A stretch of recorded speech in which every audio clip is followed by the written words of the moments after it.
अस्सलामुअलैकुम। मैं आज आप लोगों के पास हाज़िर हो गया हूँ। हमारे एसएसटी के जो टेस्ट हो रहे हैं साइंस कैटेगरी के, उसके लिए मैथमेटिक्स का पोर्शन आज सॉल्व करेंगे।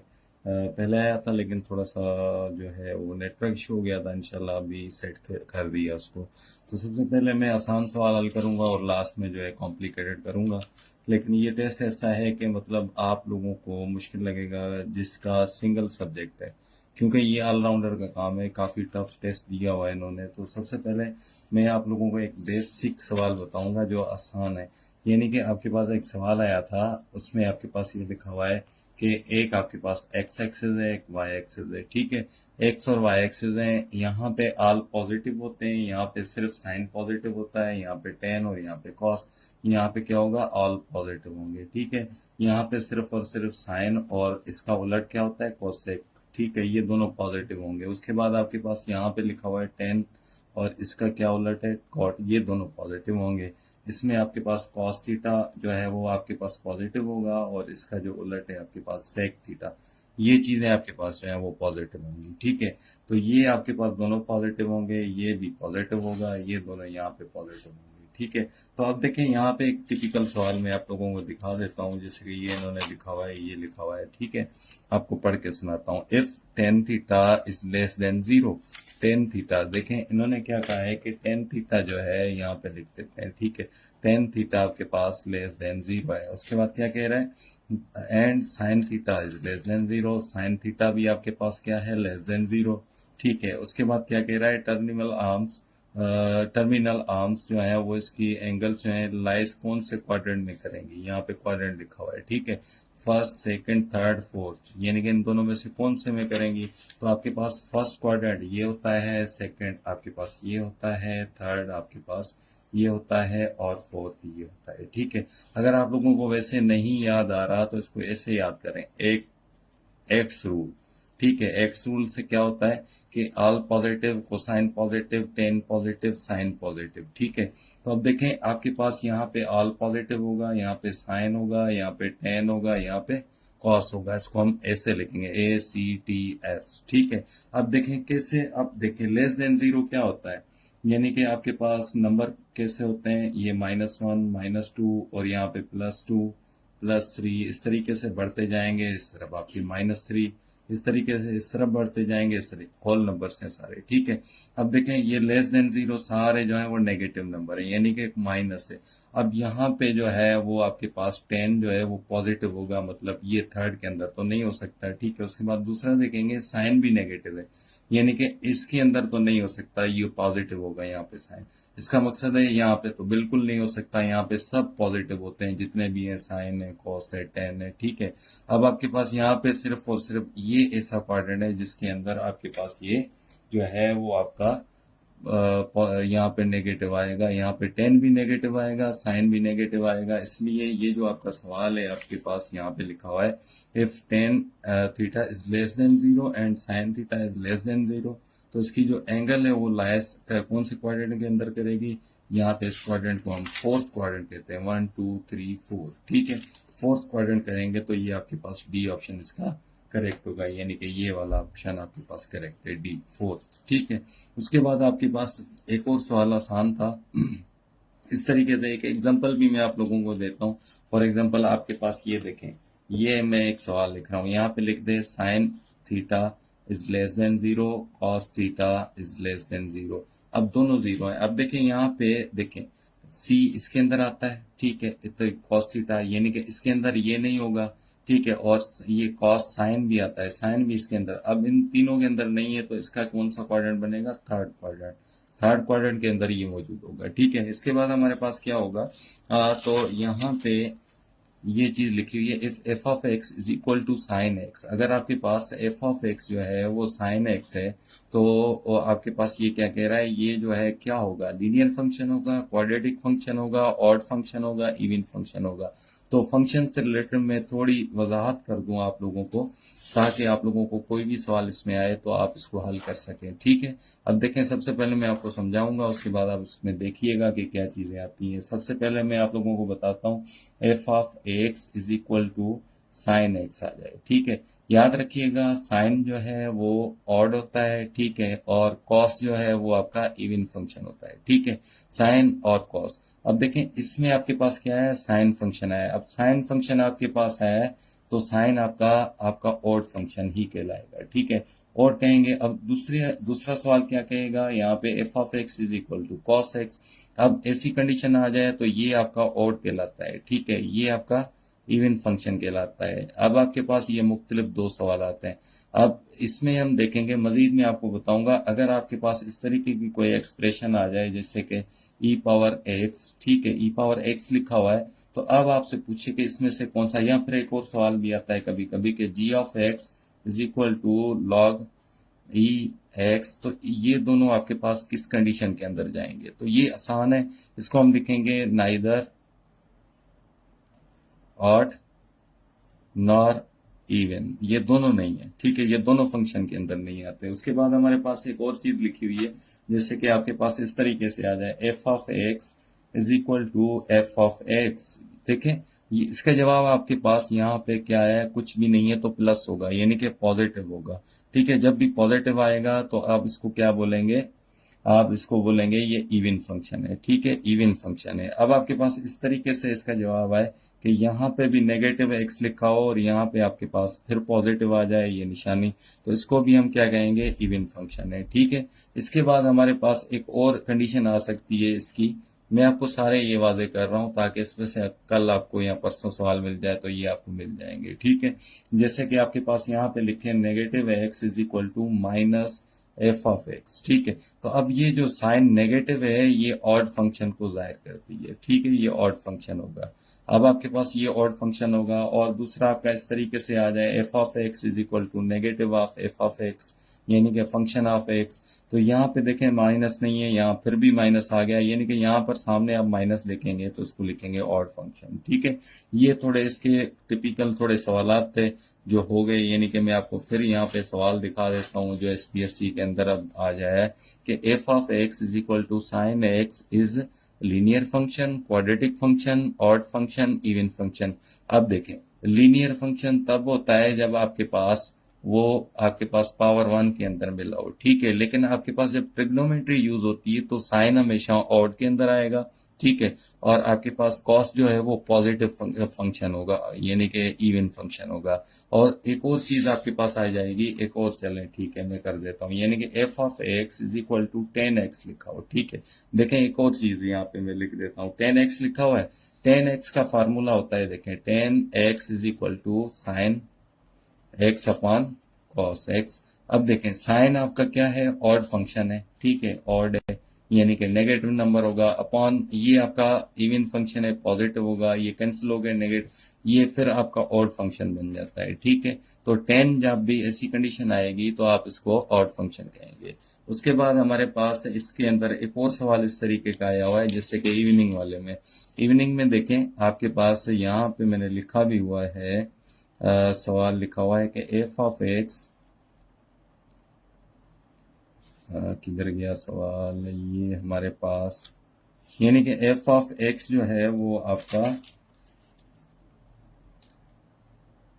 बहरहाल मैं आप लोगों को वैसे ही बता देता हूँ कि क्या लिखा हुआ था, यानी कि एफ ऑफ एक्स लिखा हुआ था और उसमें लिखा हुआ था कि आपके पास साइन एक्स कॉस एक्स, ठीक है, ऐसे लिखा हुआ था f of x is equal to sine x cos x, ठीक है। ये कौन सा फंक्शन होगा, ऑड होगा या इवन होगा, ठीक है। अब देखें आपके पास ये देखें जब भी साइन होती है ये निशानी होती है पॉजिटिव की, ये आपके पास क्या होगा, सॉरी ये आपका नेगेटिव होगा, ये पॉजिटिव होगा। अब देखें जब इन दोनों को मल्टीप्लाई करेंगे माइनस इंटू प्लस तो ये माइनस हो जाता है, ये शॉर्टकट्स के अंदर बता रहा हूँ, माइनस मतलब ऑड फंक्शन। ये आपके पास आज ऑड फंक्शन का एक सवाल आया, वो आपके पास ऑड फंक्शन का ही कहलाएगा, ठीक है। यहाँ पे मैंने लिखा हुआ है, नजर नहीं आ रहा, यहाँ भूल गया हूँ शायद लिखना उसको, फिर भी आप लोगों को मैं और सवालात की तरफ जाऊंगा। जैसे कि यहाँ पे आपके पास एक और सवाल लिखा हुआ है कि ये चीज जो है आपके पास, ठीक है।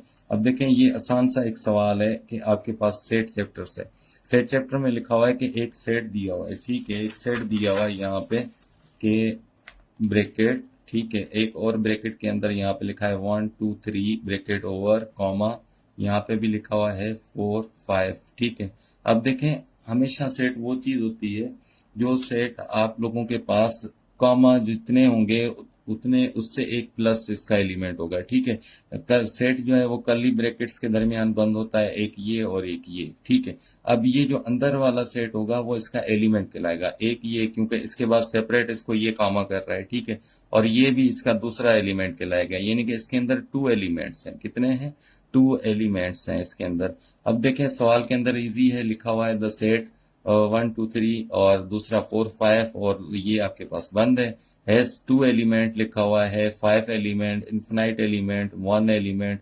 1 एलिमेंट तो नहीं है, इसके अंदर 2 सेट हैं तो 2 एलिमेंट कहलाएगा, यानी कि आपके पास इसका ऑप्शन ए था, ठीक है। उसके बाद यही सवाल लिखा हुआ है नीचे, मैंने नहीं मिला था उस वक्त लेकिन अभी मिल गया है। ये आपके पास एक सवाल लिखा हुआ है फंक्शन का कि f of x equal to sine x cos x, ठीक है। साइन एक्स कॉस एक्स, तो उसके पास आपके पास ऑप्शन थे, क्या है ये? तो ये लीनियर फंक्शन है, क्वाड्रेटिक है, इवन है, ऑड है, इनमें से कौन सा हो सकता है, ठीक है। अब देखें, आपके पास दो फंक्शन आपके पास इवन और ऑड मिल जाए तो फिर वो आपका ऑड ही कहलाएगा, ठीक है।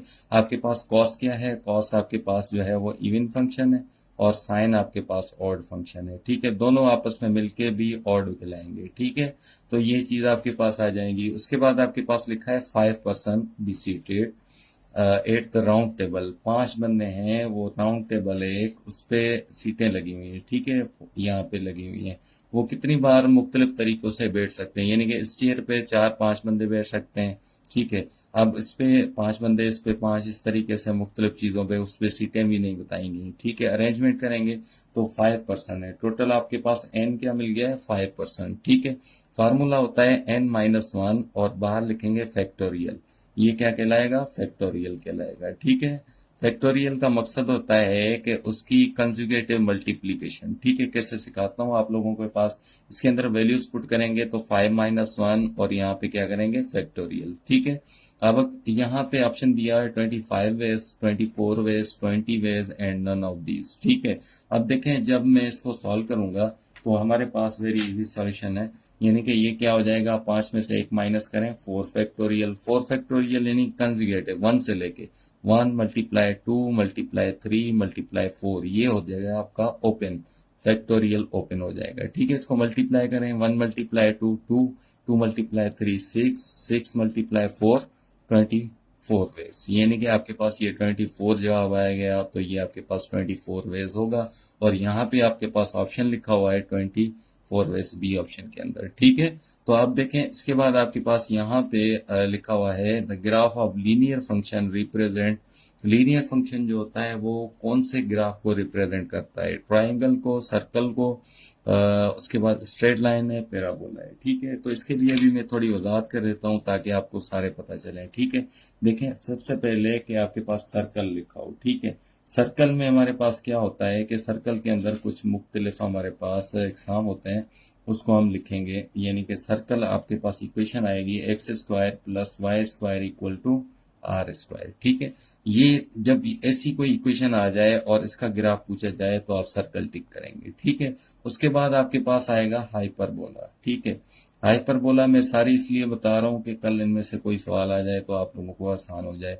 हाइपरबोला के लिए आप क्या करेंगे? आपके पास ऐसी कंडीशन आएगी, x square upon a square plus y square upon b square is equal to 1, ये कहलाएगा हाइपरबोला ग्राफ, ठीक है। उसके बाद आपके पास आएगा कि आपके पास जब भी ऐसी कोई चीज आ जाए जिसमें लीनियर फंक्शन ग्राफ बन रहा हो, तो लीनियर के लिए हमेशा स्ट्रेट लाइन होती है, ठीक है। लीनियर यानी कि x plus y is equal to, आप इसको r कर लें या 1 कर लें, 0 कर लें, जो भी करें, लेकिन लीनियर यानी कि पावर उसकी 1 होनी चाहिए, ठीक है। तो 1 होनी चाहिए, यानी कि ये आपका लीनियर कहलाएगा, लीनियर फंक्शन। तो लीनियर फंक्शन के लिए वो आपका कहलाएगा स्ट्रेट लाइन, ठीक है, स्ट्रेट लाइन। ये शॉर्टकट, ये आराम से मैं आपको ऑप्शंस के साथ बता रहा हूँ। तो यहाँ पे आपके पास इसका सी ऑप्शन जो है वो जो है आपका लीनियर फंक्शन का स्ट्रेट लाइन बनेगा, ठीक है, रिप्रेजेंट करेगा ग्राफ के अंदर। एक और चीज हमारे पास है पैराबोला, ठीक है। अच्छा, पैराबोला के लिए याद रखिएगा, पैराबोला हमेशा क्वाड्रेटिक फंक्शन होता है, ठीक है, क्वाड्रेटिक फंक्शन। ठीक है, ये एक और चीज मैंने यहाँ पे जो इसके ऑप्शन है वो भी मैं आपको साथ साथ बता जा रहा हूँ। अब देखें, ये जब आपका क्वाड्रेटिक फंक्शन होगा या क्वाड्रेटिक फंक्शन का जो ग्राफ होगा वो आपका क्या बनेगा, तो आपके पास हम बोलेंगे पैराबोला बनेगा। ठीक है, आपके पास जितने भी ऑप्शन है। ठीक है, माशाल्लाह माशाल्लाह, अच्छी बात है। अब देखें उसके बाद हमारे पास क्या होगा कि एक और सवाल लिखा है कि यहाँ पर कि a function whose range consist of just one element called. अब देखें यहाँ पे सबसे वीआईपी जो इसके ऑप्शन लिखे हुए हैं कि ऑन टू फंक्शन है, वन वन फंक्शन है, कांस्टेंट है या आइडेंटिटी फंक्शन है। ठीक है, तो सबसे पहले तो ये याद रखिएगा, ये डेफिनेशन दी हुई है सिंपल सी कि हमेशा कांस्टेंट फंक्शन जो होता है उसके पास सिंगल एलिमेंट जस्ट कंसिस्ट, उसकी जो रेंज आती है वो सिंगल एलिमेंट के अंदर आती है।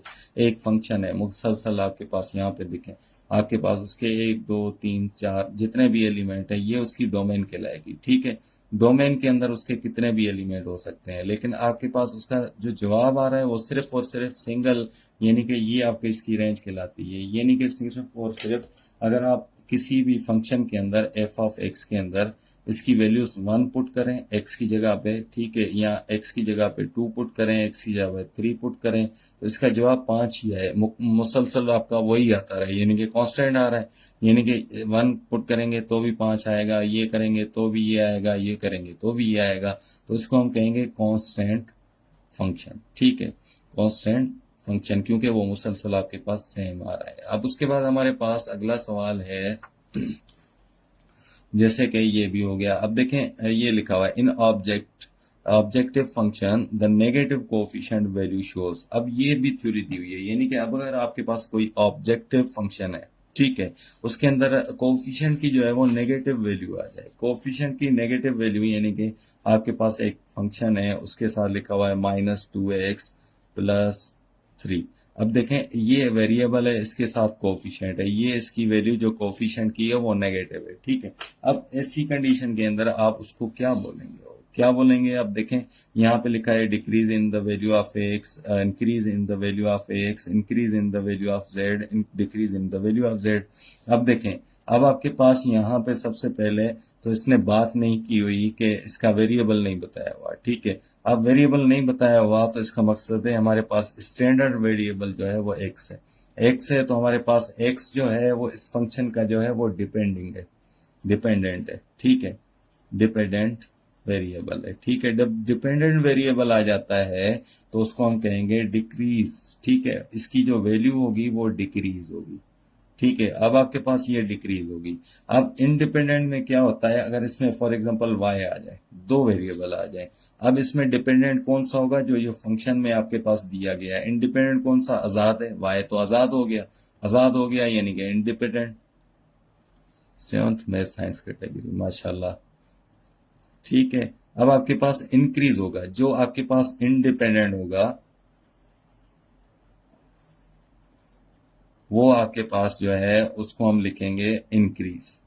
ठीक है, यानी कि जो आपके फंक्शन में यहाँ फंक्शन लिखा होगा यहाँ पे एक्स आ जाए और यहाँ पे एक्स और वाई दोनों वेरिएबल मिल जाए, तो एक्स जो है वो डिपेंडेंट होगा, वाई आपका इंडिपेंडेंट होगा, इसलिए वाई आपका जो है इंक्रीज हो रहा है और एक्स जो है वो आपका डिक्रीज होगा। ठीक है, अब आपके पास उसके बाद हमारे पास क्या होगा कि यहाँ पे परमोटेशन दी हुई है। परमोटेशन का वेरी इजी सवाल दिया हुआ है। परमोटेशन में देखें कि एक और पेज उठा लेते हैं। अब देखें परमोटेशन के अंदर लिखा हुआ है कि इसका भी मैं आपको एक्सप्लेन कर दूं।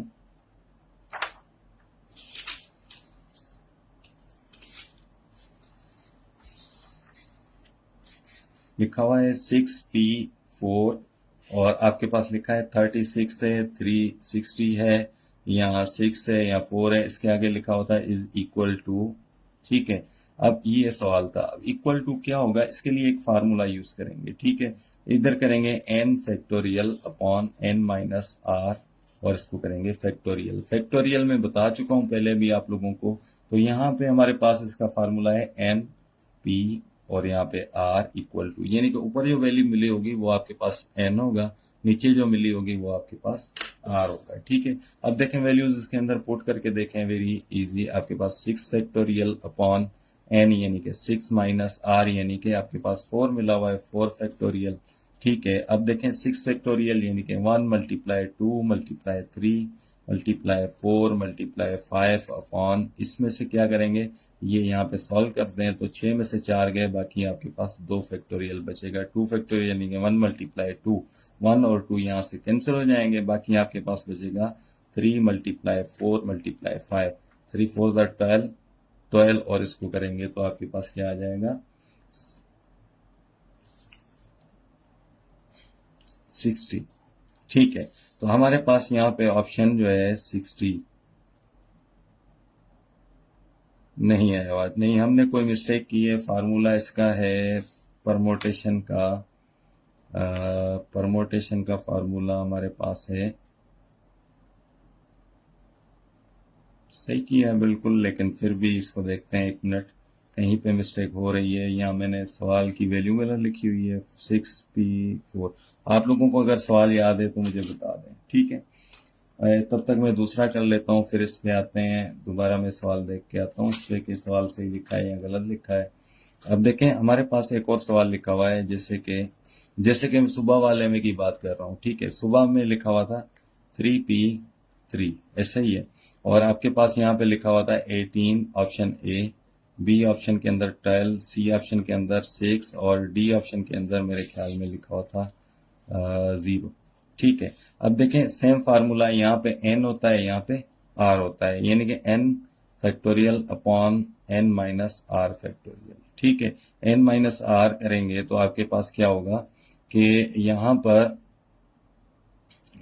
3 फैक्टोरियल अपॉन 3 माइनस 3 फैक्टोरियल हो जाएगा। ठीक है, ये नीचे आपके पास आ जाएगा 3 फैक्टोरियल अपॉन 0 फैक्टोरियल, और याद रखिएगा 0 फैक्टोरियल इक्वल टू 1 होगा। ठीक है, तो ये आपके पास क्या होगा 1 मल्टीप्लाई 2 मल्टीप्लाई 3 अपॉन 1, यानी कि ये क्या हो जाएगा 1 मल्टीप्लाई 2 2, 2 मल्टीप्लाई 3 6। ठीक है, अब आपके पास क्या होगा, ये क्या हो जाएगा 6, यानी कि 6 इसका राइट आंसर था। ये सवाल भी शायद लिखा हो मैंने, हाँ ये लिखा हुआ है। ठीक है, 6 इसका राइट आंसर था। अब उसके बाद हमारे पास क्या होगा कि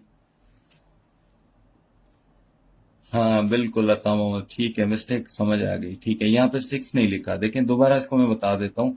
6 फैक्टोरियल का मकसद क्या होता है, 6 फैक्टोरियल यानी कि 1 मल्टीप्लाई 2 मल्टीप्लाई 3 मल्टीप्लाई 4 मल्टीप्लाई 5 और ये 6 तक जाना है, मल्टीप्लाई 6, हमने यहाँ पे 6 नहीं लिखा, तो इसमें 6 मजीद मल्टीप्लाई करेंगे तो आपके पास ये क्या हो जाएगा 60 मल्टीप्लाई बाय 6, यानी कि 0 6 6 36, 360 is correct option, very good.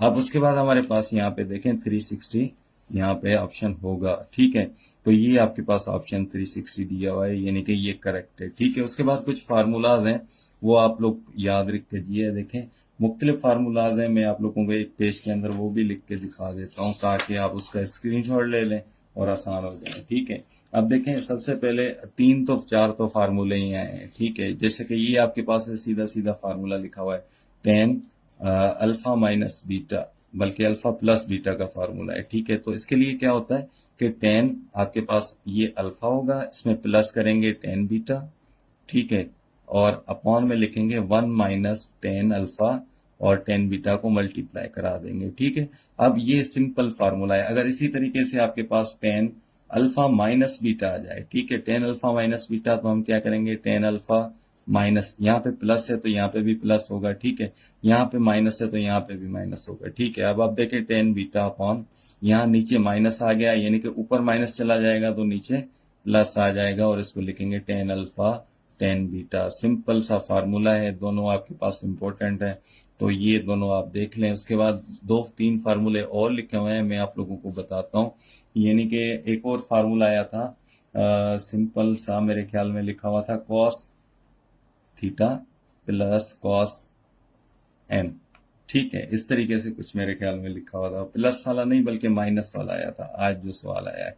ठीक है, वो हमारे पास यहाँ पे मैंने लिखा होगा, हाँ ये लिखा हुआ है। ठीक है, ये लिखा हुआ है कि cos alpha cos theta minus cos n. ठीक है, इसका फार्मूले मैं आपको बताता हूँ। देखें कि जब भी इसका फार्मूला क्या है कि 2, अच्छा जब आपके पास कॉस कॉस आ जाए तो उसके फार्मूले में साइन और साइन आएगा। ठीक है, ये याद रखिएगा, माइनस साइन 2 साइन, और इसमें आएगा यानी कि ये हम ए कहेंगे, ये बी कहेंगे, ए प्लस बी करेंगे, ठीक है। तो यानी कि थीटा प्लस एन, और नीचे क्या लिखेंगे अपॉन 2, और उसके बाद फिर यहाँ पे हम लिखेंगे साइन अगेन, ठीक है, और साइन लिख के हम यहाँ पे लिखेंगे ए माइनस बी, यानी कि मैं आपको फार्मूला सिंपल बता देता हूँ, आप लोग समझ जाएंगे। Cos a minus cos b is equal to, यहाँ पे लिखेंगे तो यहाँ पे लिखेंगे -2 साइन का आएगा, ठीक है, और यहाँ पे लिखेंगे ए प्लस बी अपॉन 2, और यहाँ पे लिखेंगे साइन ए माइनस बी अपॉन 2, ठीक है, ये फार्मूला है। तो इसमें क्या आएगा, थीटा माइनस एन अपॉन 2, यानी कि इसमें से ऑप्शन कौन सा, ए वाला करेक्ट था। अच्छा याद रखिएगा, ये माइनस जो है, ये माइनस आगे जो है वो सिर्फ एक ही फार्मूले के अंदर आता है, वो इसी के अंदर आता है, कॉस और कॉस लिखा हो और बीच में माइनस लिखा हो, ठीक है। इसके अलावा किसी भी फार्मूले के बाहर ये माइनस नहीं आता। तो इसके अंदर तो ऑप्शन ही आपका एक था माइनस वाला, ये करेक्ट था, वैसे ये सबको आना चाहिए, ठीक है। तो कुछ और फार्मूले ये लिख देता हूं ताकि आप इसका स्क्रीनशॉट ले लें, कल या परसों आ जाए तो आप इसको देख लें। साइन ए और प्लस साइन बी को लिखेंगे तो इसका होता है साइन, ठीक है, और ए plus B upon 2 cos a minus B upon 2, ठीक है। फिर यहाँ पे लिख देता हूँ साइन ए माइनस साइन बी का, ठीक है, साइन दोनों साथ लिख रहा हूँ ताकि आप लोगों को डिफरेंस पता चल जाए।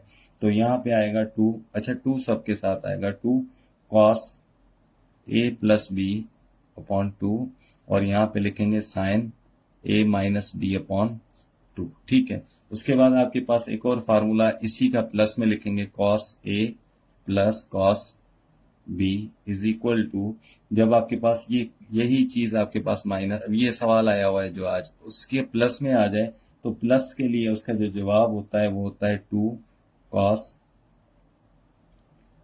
ए प्लस बी अपॉन 2 और cos a minus B upon 2, ठीक है। देखें प्लस वाले के अंदर दोनों कॉस आएंगे, माइनस वाले के अंदर दोनों साइन आएंगे, ठीक है, इस तरीके से। अच्छा इसके अंदर जब साइन में प्लस में होता है तो साइन से स्टार्ट करेंगे, माइनस में होता है तो कॉस से स्टार्ट करेंगे, अगला चेंज होगा, साइन होगा कॉस होगा, कॉस होगा साइन होगा। बाकी ए प्लस बी अपॉन 2 सबके अंदर आता है, ए माइनस बी अपॉन 2 सबके अंदर आता है, ठीक है। ये फार्मूले भी हो गए। अब इसके बाद आपके पास कुछ ऐसे सवाल भी थे, जैसे कि ये लिखा हुआ है, इसका फार्मूले का आ गया तो जिक्र इसको भी कर लेते हैं। जैसे कि ये लिखा हुआ है साइन एन प्लस ए, ठीक है, ये आपका यहाँ पे पाई लिखा हुआ है, सॉरी पाई प्लस है, ठीक है। पाई का मकसद होता है 180, ठीक है, ये याद रखिएगा। देखें आपके पास मैं इसको दोबारा बना के दिखाता हूँ ताकि आप लोगों को पता चल जाए, ठीक है। ये आपका 0 डिग्री होता है, ये पाई होता है, सॉरी पाई अपॉन 2 होता है, और ये आपका पाई होता है, ठीक है, और ये आपके पास 270, ठीक है, और ये आपके पास 360 करेंगे, इस यहाँ 2 पाई लिख लें, ठीक है।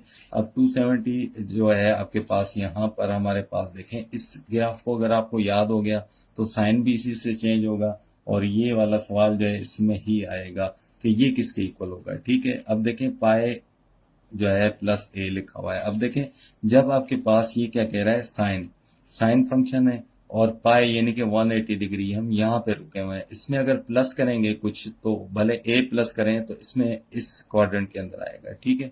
यहाँ पे देखें मैंने आपको बताया था एक्ट रूल, ठीक है, एक्स रूल। अब साइन जो है वो इसके अंदर क्या होगा, नेगेटिव होगा, सबसे पहली बात, ठीक है, क्या होगा, नेगेटिव होगा।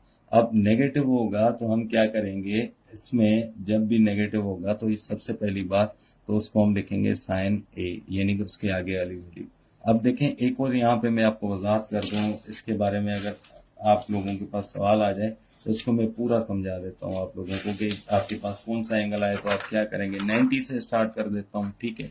90 से कैसे करेंगे, जैसे कि आपके पास लिखा हो साइन 90 प्लस ए, अच्छा ए यहाँ पे लिखा हुआ है, ठीक है, और यहाँ पे लिखा हो साइन 90 माइनस ए, ठीक है, दोनों का लिख देता हूँ यहाँ पे। उसके बाद हमारे पास लिखा हो कॉस 90 प्लस ए, और यहाँ पे लिखा हो कॉस 90 माइनस ए, ठीक है, ये दो काफी हैं। उसके बाद आगे 90 को छोड़ देते हैं, काफी और भी हैं तो उसको कर लेंगे, ठीक है। चलें एक और 10 का आप पूछेंगे तो 10 का भी लिख देंगे, 90 प्लस ए और 10 90 माइनस ए, ठीक है, अब देखें 90 के ये एंगल पूरे हो जाते हैं यहाँ पे। 90 जब भी करेंगे देखें, सबसे पहले बात कि 90 यानी कि यहाँ पे 0, यहाँ पे 90, यहाँ पे 180, यहाँ पे 270 और यहाँ पे 360, ये याद रखिएगा। ठीक है, अब आपके पास जितना है ये डिफरेंस कितना है, 90 90 का आ रहा है डिफरेंस, 90 प्लस होता जा रहा है। अब 90 यानी कि 90 का एंगल यहाँ पे, और यहाँ पे क्या लिखा हुआ है, ACTS, एक्स रूल। ठीक है, यहाँ पे लिख देता हूँ एक्स रूल। ठीक है, उल्टा लिखना है ACTS, इस तरफ से लिखना है, इस तरफ से नहीं लिखना। अब दूसरी बात, यहाँ पे 90 और प्लस करेंगे तो साइन आपका 90 प्लस के अंदर क्या है, पॉजिटिव है, सबसे पहली बात। ठीक है, दूसरी चीज याद रखिएगा, 90 पे जो साइन है वो चेंज होगा कॉस के अंदर, जो कॉस है वो चेंज होगा साइन के अंदर। ठीक है, और जो टेन है वो चेंज होगा कॉट के अंदर, ये चीज याद रखिएगा। ठीक है, ये 90 के सिर्फ और सिर्फ थीटा जब आपका एंगल जो है वो 90 डिग्री हो। ठीक है, 90 डिग्री के लिए ये यूज करने आप लोगों ने। साइन है तो साइन किस में चेंज होगा, कॉस में, और इसको लिखेंगे ए। ठीक है, ये याद रखिएगा। अब देखें 90 माइनस है, यानी कि 90 ये है, वापस जाएगा, इधर भी ऑल पॉजिटिव है, ये पॉजिटिव ही रहेगा। अब पॉजिटिव ही रहेगा और इसको ये चेंज होना है कॉस में, और इसको ए लिख देंगे। ये चीज समझ आ गई। अब देखें अगले को करके दिखाता हूँ, इजी हो जाएगा। अब कॉस 90 प्लस है, कॉस इसके अंदर क्या आ रहा है, नेगेटिव, यानी कि ये वैल्यू नेगेटिव होगी। और कॉस किस में चेंज होगा, साइन में, और इसके साथ एंगल कौन सा दिया हुआ है, ए। ठीक है, फॉर एग्जाम्पल ए ना दिया हो, थीटा लिखा हो, तो आप यहाँ पे क्या लिखेंगे, थीटा लिखेंगे। थीटा ना दिया हो, यहाँ पे बीटा लिखा हो, तो आप यहाँ पे क्या लिखेंगे, बीटा लिखेंगे। एंगल डिपेंड करता है, जहां पर ये वैल्यू जो होगी वो यहाँ पे आएगी सेम। ठीक है, अब देखें कॉस आपके पास 90 माइनस है, 90 से माइनस करें ए, तो यहाँ पे ऑल पॉजिटिव होता है, इसका मकसद यहाँ पे पॉजिटिव आएगा। अब पॉजिटिव आने के बाद कॉस किस में चेंज होगा, साइन में। ठीक है, साइन में चेंज होगा, और एंगल कौन सा है, ए दिया हुआ है, तो ए लिखेंगे। ठीक है, 10 पे आते हैं। 10 क्या होगा, 90 प्लस, तो ये नेगेटिव हो जाएगा, क्योंकि 10 यहाँ पे पॉजिटिव होता है, टी यहाँ पे लिखा हुआ है, यहाँ पे साइन पॉजिटिव होता है। 10 माइनस है, यहाँ पे ऑल पॉजिटिव, तो ये प्लस होगा। 10 चेंज किस में होना है, कॉट में होना है, यहाँ दोनों में कॉट आ जाएगा, और दोनों की एंगल कौन सी है, ए दी हुई है। ये तो हो गया 90 के लिए। ठीक है, अब हम आएंगे 180 के लिए। ठीक है, 90 के बाद हम 180 की तरफ आएंगे, तो साइन यहाँ पे लिखा होगा 180 प्लस ए। ठीक है, साइन यहाँ पे लिखा होगा 180 माइनस ए। ठीक है, दोनों में आपको बता देता हूँ, बाकी आप लोग कर लीजिएगा। ठीक है, उसके बाद क्योंकि वीडियो लंबी हो जाएगी काफी, तो हमारे पास क्या होगा कि 180 प्लस है। 180 कहाँ पे, इस पॉइंट पे ये 180 होता है। अच्छा, 180 को हम पाए भी बोलते हैं, जैसे कि आज क्वेश्चन पेपर में पाए लिखा हुआ था, पाए प्लस है। अब देखें ये चीज आपके पास आएगी, पाए जब भी 180 आएगा तो हमने यहाँ पे फॉर थीटा एंगल 180, ये याद रखिएगा। 180 के लिए हमने कोई चीज को चेंजिंग नहीं करनी, जो होगा वही लिखेंगे। ठीक है, लिखेंगे साइन के लिए साइन ही लिखेंगे, कॉस के लिए कॉस ही लिखेंगे। ठीक है, और टेन के लिए टेन ही लिखेंगे, यानी कि इसमें चेंज नहीं होगी। अच्छा, चेंज किस में होगी, 90 और 270 पे। चेंज किस पे होगी, 90 और 270 डिग्री पे। चेंज किस पे नहीं होगी, 360 और 180 डिग्री पे। यानी कि इस लाइन पे जो आपकी हॉरिजॉन्टल है चेंज नहीं होगी, वर्टिकल पे जो एंगल्स आ रही हैं, जैसे कि ये 270, ये 90, इस पे चेंज होनी है। ठीक है, ये याद रखिएगा। अच्छा, दूसरी बात कि हम जब भी साइन 180 प्लस करेंगे, 180 और प्लस का मकसद है इस तरफ थोड़ा सा बढ़ेगा, यानी कि इसके अंदर 10 जो है पॉजिटिव है, साइन आपका नेगेटिव ही रहेगा, और इसको हम साइन ए कहेंगे, और ये ऑप्शन करेक्ट है। ये आज सवाल आया था। ठीक है, इसमें मैं आपको सवाल दिखा देता हूँ ताकि आप लोग इसको देखें। ये लिखा हुआ है, ठीक है, ये यहाँ पे पाए लिखा हुआ था, साइन पाए प्लस ए लिखा हुआ है। अब देखें पाए यानी कि 180 प्लस ए लिखा हुआ है, इसका मकसद है, मैंने आपको जवाब क्या बताया कि 180 प्लस ए लिखा हो तो माइनस ए होगा, यानी कि माइनस ए आपके पास करेक्ट था। ठीक है, अगर यहाँ पे लिखा होता साइन पाए माइनस ए, पाए का मकसद होता है 180, यहाँ पे मैं इसको 180 भी शो कर देता हूँ, 180 डिग्री। ठीक है, 180 डिग्री होगा तो आप लोग क्या करेंगे, माइनस करेंगे, यानी कि 180 ये है, इससे थोड़ा पीछे जाएंगे, यहाँ पे साइन क्या होगा, पॉजिटिव, क्योंकि एस लिखा हुआ है पॉजिटिव होगा, और इसको हम लिखेंगे साइन ए। ठीक है, सिंपल। देखें, अगर माइनस होता तो ये पॉजिटिव है, प्लस है तो माइनस में आ गया। ठीक है, ये चीज समझ गए होंगे मुझे लग रहा है। अभी भी मैं अगर आप कहें तो 270 और इसका 360 का बता दूं, मैसेज कर दें, अदरवाइज कमेंट कर दें, अदरवाइज मैं आगे बढ़ जाता हूँ। ठीक है, अगर आपके पास ये चीजें हैं, इसके बाद एक और सवाल हम देखेंगे। जैसे कि ये सिंपल सा एक सवाल दिया हुआ है 8 क्लास से, कि डिजिट नंबर 9 जो है वो आपके पास रिप्रेजेंट करेंगे बाइनरी सिस्टम में, वो कैसे होगा। अब इसमें सबसे इम्पोर्टेंट जो है वो 4 आपके पास बेस है। बेस 2 सिस्टम है, बेस 5 सिस्टम है, बेस 8 सिस्टम है और बेस 10 है। बेस 10 हम जो यूज कर रहे हैं आम दिनों के अंदर वो आएगा। ठीक है, अब देखें यहाँ पे इसका ऑप्शन बी करेक्ट है, लेकिन कैसे हुआ, आसान सा है। डिजिट नंबर आपके पास ये 9 लिखा हुआ है, can be represent in the binary system. Binary system base 2 का दूसरा नाम है, हम उसको बोलेंगे, जैसे कि हमारे पास यहाँ पे लिखा हुआ है, यहाँ पे मैं लिख देता हूँ। ठीक है, बाइनरी सिस्टम।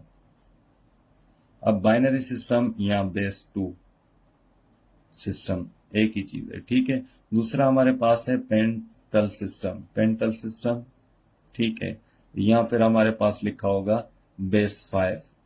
और उसके बाद हमारे पास है ऑक्टल सिस्टम। यहाँ पर आपके पास लिखा हुआ है बेस 8 सिस्टम। ठीक है, ये 5 था और ये 8 होगा। ठीक है, इन चीजों को, और आपके पास होगा बेस 10, या फिर उसको हम डेसिमल सिस्टम भी कहते हैं। ठीक है, ये इनके नाम है। अब आपके पास ये 4 इंपॉर्टेंट होते हैं जो सवाल पेपर्स के अंदर आपके जॉब से रिलेटेड है, उनके अंदर आते रहते हैं। ठीक है, अब देखें, इसको मैं बताऊंगा तो इजी हो जाएगा। अब जैसे इसने कहा है कि नंबर 9 है, मैं सबके अंदर चेंज करके दिखाता हूँ। ठीक है, अब ये 9 जो है ये बेस 10 के अंदर ऑलरेडी मौजूद है। ठीक है, ये तो आपका यहाँ पे 9 लिखा हुआ है। अब ये कह रहा है इस बेस 10 में लिखा हुआ है 9, इसको बाइनरी में चेंज करें। तमाम इजी है, एलसीएम सबने लिया होगा तो इसका एलसीएम ही लेंगे, लेकिन बाइनरी कह रहा है तो 2 से लेंगे क्योंकि बेस 2 है। पेंटल कह रहा है या बेस 5 कह रहा है तो 5 से लेंगे। ऑक्टल कह रहा है तो बेस 8 से लेंगे। इतना सा फर्क है। ये 9 लिखा होगा ये आपका सेकंड के लिए, और ये आपके पास 9 जब आपके पास ऑक्टल कहेगा या 8 कहेगा तो 8 के लिए। तो तीनों हल कर देते हैं। यहाँ पे हम 2 का टेबल लगाएं तो 4 2 ज़ा 8, यहाँ से 9 है 1, इसका रिमाइंडर बचेगा, उसको साइड में लिखेंगे। ठीक है, फिर 2 लिखें तो 2 का टेबल इस पे 2 2 ज़ा 4 हो जाएगा, रिमाइंडर इसका नहीं बचेगा, उसको 0। इसमें रिमाइंडर लाजमी लिखना है। अब देखें 2 का टेबल अगेन लगाएं, 1 टाइम लगेगा, 2 1 ज़ा 2, और रिमाइंडर कुछ नहीं बचा। अब देखें इस तरफ जाना है और इससे ऊपर जाना है। ठीक है, तो इसको लिखेंगे 1, ये 0, ये 0 और ये 1। इस तरीके से लिखेंगे तो ये 1 0 0 1 आ गया। तो इसमें आपके पास जो इसका ऑप्शन था वो ये आपके पास लिखा हुआ है, ये बी ऑप्शन इसका करेक्ट है, 1 0 0 1। बाकी आपके पास 1 1 0 भी लिखा हुआ था, 1 0 1 0 लिखा हुआ था, 1 0 1 1 लिखा हुआ था, ये इसके ऑप्शन सही नहीं है। ठीक है, उसके बाद हमारे पास ये नंबर दूसरा है, इसको मैं अब चेंज कर रहा हूँ पेंटल सिस्टम या बेस 5 के अंदर। तो 5 1 ज़ा 5, यानी कि 9 में से 5 गए, बाकी इधर रिमाइंडर क्या बचेगा 4। यानी कि अगर ये कहता कि पेंटल सिस्टम में लिखें तो हम इसको 1 4 लिखते। ठीक है, अगर आपसे कहेगा ऑक्टल सिस्टम में लिखें तो इस पे टेबल कितनी बार जाएगा, 8 1 ज़ा 8, आपका 8 1 ज़ा 8 आएगा, 9 है, यानी कि रिमाइंडर क्या बचेगा 1 बचेगा। तो इसको हम अगर पेंटल इसमें ऑक्टल में लिखेंगे तो ये 1 1 लिखेंगे। ठीक है, ये चीज समझ आनी चाहिए आपको। ये आपका बेस 2 के लिए, ये 5 के लिए, ये 8 के लिए, तीनों बेस हो गए आप लोगों के। अब देखें इसके बाद, अच्छा ये इसका अगर स्क्रीनशॉट लेना है तो आप ले लें, आप लोगों के काम आएंगे ये फार्मूले। बार बार यानी कि आज 2 बार सुबह भी रिपीट हो रहा है, सुबह भी आया था एक, शाम में आया। ठीक है, अब देखें अगला सवाल हमारे पास लिखा हुआ है,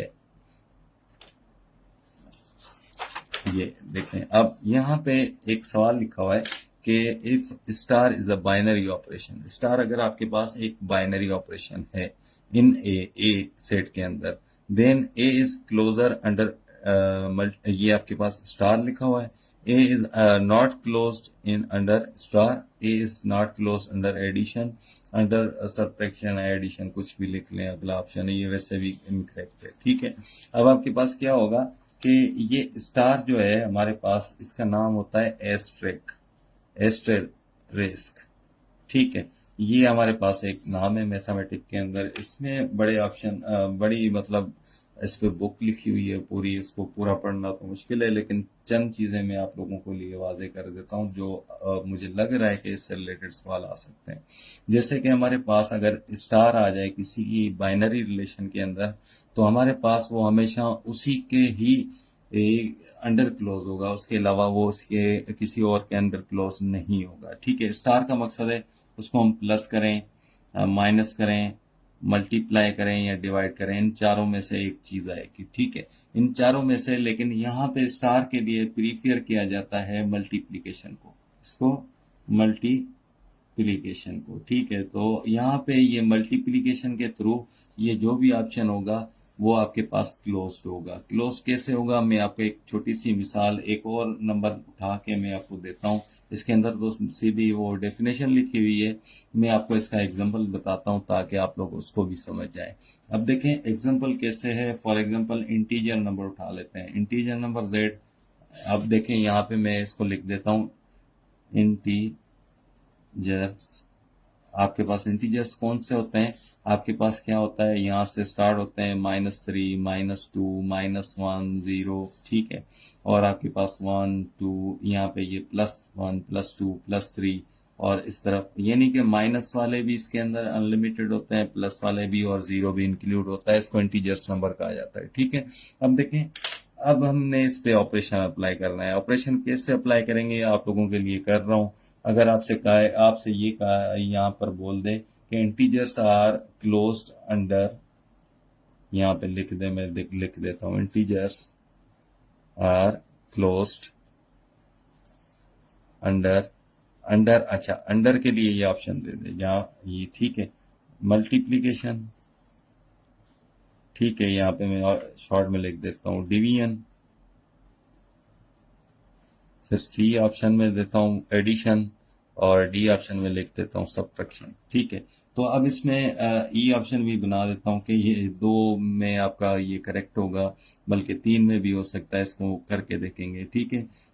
ए सी डी तीनों ऑप्शन आपके करेक्ट हैं, ठीक है। कैसे देखें, अब आपके पास क्या होगा कि सबसे पहले अगर मैं इसको, इनमें से कोई भी नंबर उठाएं, जैसे कि 1 उठाया एक नंबर, ठीक है, और -3 उठाया, ठीक है, इन दोनों को प्लस करें, दोनों को प्लस करेंगे तो आपके पास 1 माइनस, ये प्लस, और ये आपके पास क्या होगा प्लस, और ये माइनस, -3, यानी कि 1 -3 में से 1 गया, बाकी क्या बचेंगे -2।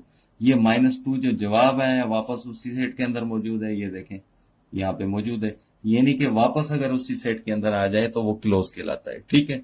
अब ये आपके पास क्लोज हो गया, ठीक है। अब दूसरा ऑप्शन मैं यहाँ पे आपको लिख के दे रहा हूँ, जैसे कि +3 एक नंबर उठाया यहाँ से, और एक हमने 0 नंबर उठाया यहाँ से। अब इसको मैं मल्टीप्लाई करूँ, ठीक है, अंडर। अब देखें ये आपके पास एडिशन से तो हो गया, ठीक है। अब इसमें हमारे पास क्या होगा, मल्टीप्लाई करूँ, 3 को 0 से मल्टीप्लाई करें 0, देखें दोबारा जवाब आपका इसके अंदर मौजूद है, यानी कि दोबारा ये क्लोज हो गया अंडर मल्टीप्लीकेशन। इस तरीके से अगर इसकी सब्ट्रैक्शन करके देखें, -3 और -1 उठा लेते हैं, ठीक है, मिसाल के तौर पे 2 नंबर इसमें से उठाएं सेट में से। अब इसको हम सब्ट्रैक्ट करते हैं, सब्ट्रैक्ट करेंगे तो अब आपके पास क्या होगा कि ये चीज आएगी। तो ये आपके पास क्या होगा, ये हमारे पास यहाँ पर पहले तो साइन -3 आएगा, माइनस माइनस ये क्या हो जाएगा प्लस, और 1 इसके अंदर है, -3 में से +1 करेंगे तो -2 अगेन आपका इसके अंदर आ जाता है, ठीक है। यानी कि वापस जो जवाब आता है उसी के अंदर आता है, तो उसको हम कहेंगे ये भी क्लोज्ड है अंडर सब्ट्रैक्शन, क्योंकि माइनस का है, अंडर सब्ट्रैक्शन भी आपके पास ये क्लोज हो जाता है। लेकिन अब रहा मसला कि ये डिवीजन पे क्लोज नहीं होता। अब आप सोचेंगे कि डिवीजन पे क्लोज हो जाता है, जैसे कि फॉर एग्जांपल 4 को डिवाइड करेंगे 2 से तो जवाब क्या आना है 2, 2 इसके अंदर दोबारा मौजूद है, ठीक है। लेकिन क्या होगा कि ये, इसका मकसद नहीं है कि सिर्फ और सिर्फ एक वापस आ जाए, ये एक कंडीशन पे यहाँ सेटिस्फाई नहीं हो रहा। जैसे कि यहाँ पे मैं लिख दूं 1 इज डिवाइडेड बाय 0, 1 को 0 से डिवाइड करें तो 1 को 0 से हम डिवाइड ही नहीं कर सकते, ये तो आपका अनडिफाइंड हो गया, या फिर इसको हम जो बोलते हैं वो आपके पास इन्फिनाइट बोलते हैं, यानी कि 1/0, 1/0 इन्फिनाइट के बराबर होता है। तो जब भी इन्फिनिटी जवाब आ जाए तो आपका वो क्लोज नहीं कहलाएगा। तो इसका मकसद है मल्टीप्लिकेशन, एडिशन, सब्ट्रैक्शन में ये सही है, ये ऑप्शन आपका करेक्ट होगा अगर वहां पे से कोई आपके पास आ जाए। ठीक है, तो उम्मीद करता हूँ ये भी आप लोगों को समझ आ गया होगा, मैंने एग्जांपल के साथ आप लोगों को बता दिया। ठीक है, अगर आपके पास वो सिर्फ ऐसे लिख दे तो ये तो आपके पास दोबारा ऐसे नहीं लिख के देगा, ये तो इसकी डेफिनेशन है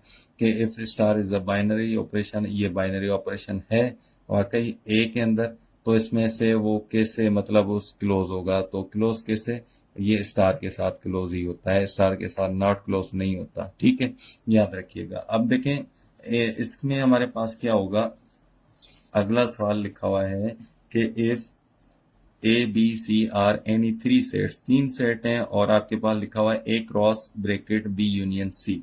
अब ये तो आपके पास डिस्ट्रीब्यूटिव प्रॉपर्टी है। डिस्ट्रीब्यूटिव प्रॉपर्टी 8 क्लास के अंदर सारी लिखी हुई है और पढ़ा हुआ है, सब आप लोगों ने चलती रहती है मैथमेटिक्स के अंदर। तो हमारे पास अगर लिखा हो कि ए मल्टीप्लाई, ठीक है, बी और प्लस सी। अब देखें इसमें हमारे पास दूसरी साइड हमने उसके अंदर यूनियन लिखा हुआ है, चलें ये मैं यूनियन लिख देता हूँ। यूनियन हमारे पास है, तो ये हमारे पास नेक्स्ट साइड क्या बनेगी, देखें सिंपल है, ये मल्टीप्लीकेशन है, ठीक है, और ये आपका यूनियन है। जो ब्रैकेट के अंदर आपके पास होगा वो बीच में आएगा, ठीक है, वो कहाँ आएगा, दरमियान में आएगा। ठीक है, और बाकी चीज एक बार ए को बी के साथ लिखेंगे, एक बार इसको इसके साथ लिखेंगे और दोनों के दरमियान मल्टीप्लीकेशन दे देंगे। तो ये आपके पास आ जाएगा ए मल्टीप्लाई बी और ये आपके पास आ जाएगा ए मल्टीप्लाई सी, और इन दोनों को ब्रैकेट लगा देंगे। ये जो है इसकी नेक्स्ट साइड बन जाएगी, लेफ्ट साइड है, राइट साइड आपके पास बन जाएगी। तो इसमें आपके पास ऑप्शन जो है वो ये करेक्ट था कि A cross B union A cross C, यानी कि ए ऑप्शन आपका दुरुस्त था इसके अंदर। उसके बाद हमारे पास काफी सारे ये सवाल हो चुके हैं। उसके बाद हम आएंगे नेक्स्ट क्वेश्चन जो हमारे पास यहाँ पे लिखे हुए हैं। ठीक है, अब देखें ये चीज है, if y is express in the term of variable x, अगर y जो है वो आपके पास टर्म ऑफ x के वेरिएबल में मिले, यानी कि ये आपके पास लिखा भी हुआ है y is equal to f of x, the y is called, y क्या कहलाएगा आपके पास, y जो कहलाएगा वो लीनियर फंक्शन कहलाएगा। क्यों लीनियर फंक्शन कहलाएगा, क्योंकि इसके अंदर सिर्फ और सिर्फ एक पावर 1 वाला वेरिएबल आ रहा है, तो इसको हम लीनियर फंक्शन कहेंगे। ठीक है, बाकी इनको समझाऊंगा तो ये बड़े टॉपिक है, 3 4 5 दिन लग जाएंगे। अगली तरफ जाते हैं, सही ऑप्शन आप लोगों को बता दिया है। उसके बाद हमारे पास क्या आएगा, नंबर ये लिखा हुआ है 10, to resolve a combined fraction into its parts is called. याद रखिएगा पार्शियल फ्रैक्शन ऐसी वाहिद आपके पास चीज है जिसके अंदर हम पार्ट्स में इसको करते हैं। फॉर 1/x+1 प्लस, भले इसको 7 लिखें आपकी मर्जी है, कुछ भी लिखें, 4/x+2 या एक्स स्क्वायर करते हैं, कोई भी आप लिखें। देखें ये इसका एक पार्ट है, ठीक है, ये इसका दूसरा पार्ट है और ये इसका तीसरा पार्ट है। ऐसे हमारे पास जो फ्रैक्शन के अंदर, जो फ्रैक्शन हम किसे कहते हैं, जो अपॉन के अंदर वैल्यू मिली हो उसको हम फ्रैक्शन कहते हैं, अपॉन भी जिसके अंदर आपके पास ये है। यहाँ फिर दूसरी चीज फ्रैक्शन वो भी कहलाती है जो आपके पास रेशियो होता है। ठीक है, क्योंकि इसका सेकंड फॉर्म आपका यही है, यानी कि इसको ऐसे भी लिख सकते हैं, ऐसे भी लिख सकते हैं।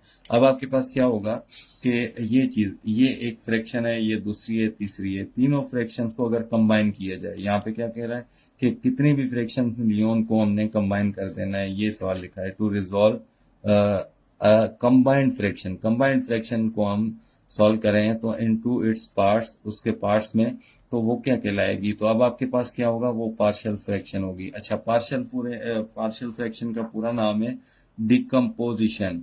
ठीक है, डिकम्पोजिशन पार्शियल फ्रैक्शन। ठीक है, अगर आपके पास ऐसा कोई आ जाए तो भी ये सेम चीज है, इसका नाम डिकम्पोजिशन ही होता है। ठीक है, दोबारा बनाना किसी चीज को। ठीक है, अब आपके पास ये चीज भी हो गई। उसके बाद हमारे पास लिखा हुआ है कि ये हो गया, ये हो गया, ठीक है, और ये हो गया, ये हो गया, ठीक है, ये भी हो गया, ये भी हो गया। इनके ऑप्शन भी मैंने आप लोगों को बताए हैं ताकि आप लोग आगे इनको सॉल्व कर सकें। ये भी हो गया, ये भी हो गया, ठीक है, ये भी हो गया। बाकी आपके पास ये वाला मैंने आपको क्लियर कर दिया, बल्कि बहुत ही वाज़ेह कर दिया इसको। अब आपके पास ये सारे ऑप्शन, यानी कि ये सारे सवालात हो चुके हैं। आखिरी दो सवाल रहते हैं, उनको उठा लेता हूँ, दूसरे पेज पे लिखे हुए हैं। तो ये हमारे पास है दो सवाल, ठीक है। अब देखें, ये लिखा है if we change the shape of an object from sphere to cylinder then the volume of cylinder will be. Volume of cylinder क्या होता है? वॉल्यूम ऑफ सिलेंडर, देखें एक चीज याद रखिएगा, अगर किसी भी शेप को हम चेंज करें, किसी भी ऑब्जेक्ट को, वो आपका स्फीयर हो, ठीक है, स्फीयर हो। स्फीयर का मकसद होता है गोल, यानी कि इस तरीके से आपके पास गोल होता है, जैसे मतलब वो नहीं होता ग्लोब जिसमें वर्ल्ड का मैप बना होता है और गोल होता है, ठीक है, स्पाइरल शेप में हो। तो उसको अगर हम क्या करें, सिलेंडर शेप में बनाएं। जैसे सिलेंडर शेप कौन सी है? ये वाली, ठीक है। इसको मैं थोड़ा सा बना देता हूँ ताकि आप लोग समझ जाएं, सिलेंडर शेप में आ जाए। सिलेंडर शेप में आ गया। अब देखें ये क्या कह रहा है कि आपके पास ये जो है इसका वॉल्यूम क्या होगा, फिर इसके अंदर जो वॉल्यूम है वो क्या होगा, इसका अंदर वाला जो वॉल्यूम होता है। अब देखें दूसरी बात, इसकी इतनी हाइट है तो इससे हाइट तो बढ़ नहीं सकती, इसकी हाइट सेम रहेगी। ये थोड़ा मैंने बड़ा बना दिया, यानी कि जब आपके पास हाइट अनचेंज हो, हाइट आपके पास चेंज ना हो, ठीक है, और हाइट जो है वो आपके पास रिमेन्स सेम हो, यानी कि सेम रहे, ठीक है, सेम, तो उसमें जो है कोई फर्क नहीं आएगा, उसका वॉल्यूम भी सेम रहेगा, रिमेन अनचेंज, वो भी चेंज नहीं होगा, ठीक है। ये चीज याद रखिएगा। दूसरी, यहाँ पे ये काफी वॉल्यूम वाला और एरिया वाला ये काफी बड़ा चैप्टर है, तो इसके लिए मैंने जो मुझे जानते हैं पर्सनली वो मेरे नंबर पे मैसेज कर दें, तो उनको ना मैं जो इसका लिंक बता देता हूँ एक इसका, तो इसके सारे सवाल आपके हो जाएंगे, उसको देख लें, नहीं तो सिर्फ उसके ऑप्शन ही देख लें। अच्छा, उसके बाद हमारे यहाँ मुझे आप मैसेंजर पे मैसेज कर देता हूँ, मैं लिंक आपको भेज देता हूँ। अब उसके बाद हमारे पास क्या होगा, यहाँ पे if a cylinder is covered by two hemisphere shaped laid off the equal shape, यानी कि आपके पास कोई भी हेमीस्फेयर के अंदर शेप मिले, टू वो किसके साथ, सॉरी, सिलेंडर आपके पास एक कोई कवर हो किसके साथ, हेमीस्फेयर शेप के साथ और इक्वल शेप के साथ, ठीक है। तो उसमें आपके पास जो सरफेस एरिया उसका जो कवर होगा वो कितना होगा, या फिर उसका जो नया ऑब्जेक्ट आपके पास बनेगा, तो वो उसके लिए फार्मूला आपके पास ये सी ऑप्शन करेक्ट है, यानी कि 2πr/h, यानी कि उसका रेडियस और हाइट देखेंगे, 2πr से मल्टीप्लाई करेंगे, उसमें ऐड करेंगे 4π और रेडियस का स्क्वायर, इनको अगर हम प्लस करेंगे तो ये आपके पास इसका जवाब होगा, ठीक है। इसके लिए मैं आप लोगों को मुकम्मल 15 से 20, वहाँ पे तकरीबन 25 सवाल लिखे हुए हैं, वो आप पढ़ लें, और मैं आपको गारंटी देता हूँ SPSC वालों ने ये जो सवाल दिए हैं, ये 3 सवाल ऐसे वहीं से उठाएं, ठीक है। उसी इंडिया की एक वेबसाइट है, मैं बता देता हूँ, चाहे आप उसको डायरेक्टली सर्च कर लें, बायजू वेबसाइट है, वहाँ पे आपको ये सवालात मिल जाएंगे, ठीक है। और बिल्कुल तरह ये एक्सपेक्टेशन हमारी भी ये थी कि इससे थोड़ा कम लेवल पे आएगा, ये लेवल थोड़ा उन लोगों के लिए बहुत ज़्यादा है जिनको ये पढ़ा हुआ नहीं है, ठीक है। तो इंशाल्लाह अच्छी उम्मीद है, सब लोगों के लिए बेस्ट विशेज़ हैं, अल्लाह आप लोगों को कामयाब करे। अब मुझे दीजिएगा इजाज़त, 20 के 20 सवाल आप लोगों को सॉल्व करवाएं, और इसके ज़्यादा मज़ीद इंशाल्लाह आप इसको दोबारा देखें। अगर यही सवालात और ऐसी कंडीशंस आई तो आप इसको सॉल्व करेंगे, क्योंकि मैंने आपको ऑप्शंस के भी जवाब बता दिए हैं। तो मुझे दीजिएगा इजाज़त, अपनी दुआओं में याद रखिएगा। अल्लाह हाफिज़।